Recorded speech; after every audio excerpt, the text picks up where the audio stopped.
मेरा बूथ सबसे मजबूत अभियान को लेकर भाजपा ने की बैठक। हमारी संगठनात्मक कार्यक्रम योजना को लेकर भाजपा कार्यकर्ता अभी से बूथ लेवल पर 20-20 कार्यकर्ताओं की टीम बनाए। सभी कार्यकर्ता अपने बूथ को हर प्रकार से मजबूत करें। बूथ जीता चुनाव जीता, यही लक्ष्य हमारा होना चाहिए। यह बात भाजपा प्रदेश सदस्य एवं पूर्वोत्तर रेलवे के जेडार यूसीसी सदस्य खूब सिंह विकल ने शक्ति केंद्र बूथ अध्यक्ष बीएलओ तथा बूथ पालकों की बैठक को संबोधित करते हुए कही। रविवार को श्री रामलीला भवन सभागार में भाजपा नया अस्पताल शक्ति केंद्र के अंतर्गत आने वाले 7 बूथों के अध्यक्ष बीएलओ तथा बूथ पालकों की बैठक हुई, जिसको संबोधित करते हुए मुख्य अतिथि श्री विकल ने कहा कि बूथ स्तर पर सामाजिक गणित को भी ध्यान रखे, वोटर की सूची बनाए और मंडल स्तर तक कार्यकर्ता सरकार की उपलब्धि बताए ताकि आम जनता भाजपा के पक्ष में खुलकर मतदान कर सके। बैठक को संबोधित करते हुए श्री विकल ने कहा कि नरेंद्र मोदी जी के नेतृत्व में देश का विश्व में सम्मान और स्वाभिमान बढ़ा है। यह भारत की बढ़ती ताकत उन सब की आंखों में खटक रही है जो देश को कमजोर ही देखना चाहते हैं, लेकिन भाजपा का दल देश का सबसे बड़ा दल है। इसी कारण हमारी संगठन की ताकत बढ़ी है। कार्यकर्ताओं के विश्वास और परिश्रम के बल पर ही 2022 में भाजपा का एक बार फिर परचम लहराएगा।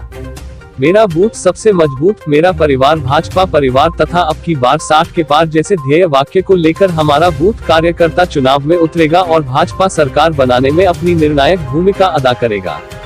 इस अवसर पर भाजपा मंडल अध्यक्ष विजय सलूजा ने संगठन की रीति नीति पर प्रकाश डालते हुए कहा कि बूथ कार्यकर्ताओं के आधार पर ही भाजपा आगामी चुनाव में जीत का इतिहास लिखेगी। संचालन महामंत्री आदेश चौहान ने किया। सितारगंज से दीपक भारद्वाज की रिपोर्ट। चुनाव की दृष्टि से तैयारी नहीं करती भारतीय जनता पार्टी, परमानेंट अपनी तैयारी रखती है और भारतीय जनता पार्टी लगातार अपने कार्यकर्ताओं के संपर्क में रहती है। ये शक्ति केंद्र की बैठक थी, इसमें 7 बूथ शामिल थे और मेरा बूथ सबसे मजबूत, इस बार 60 से पार, मेरा परिवार भाजपा परिवार, इन तीनों ध्येय को मद्देनजर रखते हुए सभी कार्यकर्ताओं ने बूथ में जाने का, बूथ पर संपर्क करने का निर्णय लिया है।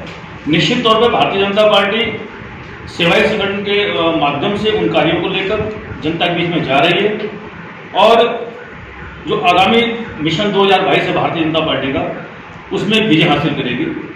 विजय हासिल कैसे हो, इस सब की लेकर जो है एक प्रकार से सूक्ष्म प्रशिक्षण इनको दिया है, कार्यकर्ताओं को दिया गया है।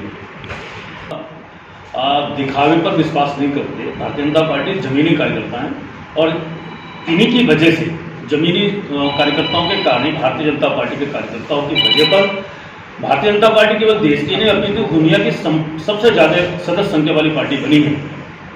आपने जैसा कहा कि आप पार्टी मुफ्त बिजली वाली बात कर रही है, मैं कहना चाहता हूँ कि उन्होंने उनका जो मॉडल है दिल्ली में, अभी बरसात के अंदर आपने देखा होगा बहुत सारी चीज़ें हैं, उस पर जाना नहीं चाहते।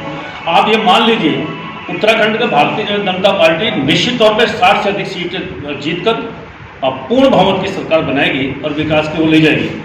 विपक्षी चाहे वो कांग्रेस हो चाहे वो आप पार्टी को हो, ये सब झूठ के आधार पर है, इनकी कथनी करनी में बहुत अंतर है और ये सब लोगों की जमाने जब्त होने वाली है।